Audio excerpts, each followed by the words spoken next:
پر افغان کډوالو د پاکستان تازه ظلمونه او د طالبانو سفارت او جنرال موبین غوسه وایي چې په خوله به نه کینو. جزئیات همدلته راسره وګورئ او د ویډیو تر کتلو وروسته ویډیو لایک او چینل هم سبسکرایب کړئ. په داسې حال کې چې تیرو 2 ورځو کې پاکستان کې 1000 افغانان نیول شوي. د پاکستان کورنیو چارو وزیر وایي کومو افغانانو چې پاکستاني شناختي کارتونه جوړ کړي DNA ټیسټونه یې کوو ترڅو اصلي تابعیت یې معلوم شي. هغه وایي د روانې اکتوبر میاشتې څخه وروسته هیڅ چاته اجازه نه ورکوو چې بغیر له پاسپورت او ویزې پاکستان ته راننوځي. هغه زیاتوي له دغې نیټې وروسته د غیر قانوني اوسیدونکو کډوالو جایدادونه هم ضبطوو.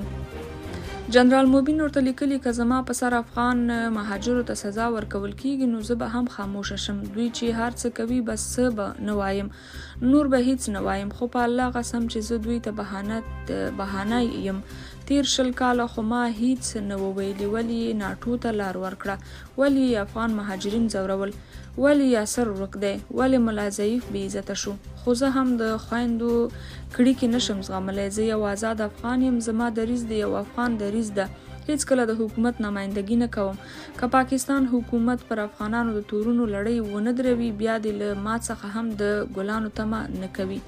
بلخوا طالبان وایي پاکستان کې نیول شوي افغانان په مرموز ډول وژل شوي. په اسلام آباد کې د افغانستان پر خپله ټویټر پاڼه لیکلي چې د پاکستاني چارواکو له پرلپسې ژمنو سره په دغه هیواد کې د پولیسو له لوري د افغان کډوالو نیول او ځورول لا هم دوام لري.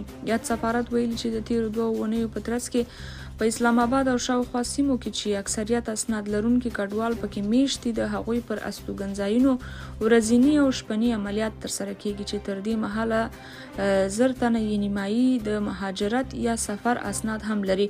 د پولیسو لخوا نیول شوي افغان سفارت زیاته کړې ده چې په دې عملیاتو کې له بده مرغه د ځورونې ترڅنګ د نامعلومو وژنو پیښې هم رامنځته شوي چې بیا ځلې افغان سفارت د پاکستان له حکومته غوښتنه کوي ترڅو د افغان کډوالو پر ضد د ځورونې روانه لړۍ ته چې د دواړو هیوادونو پر اړیکو منفي اغیز کوي ژر تر ژره د پای ټکی کیږدي.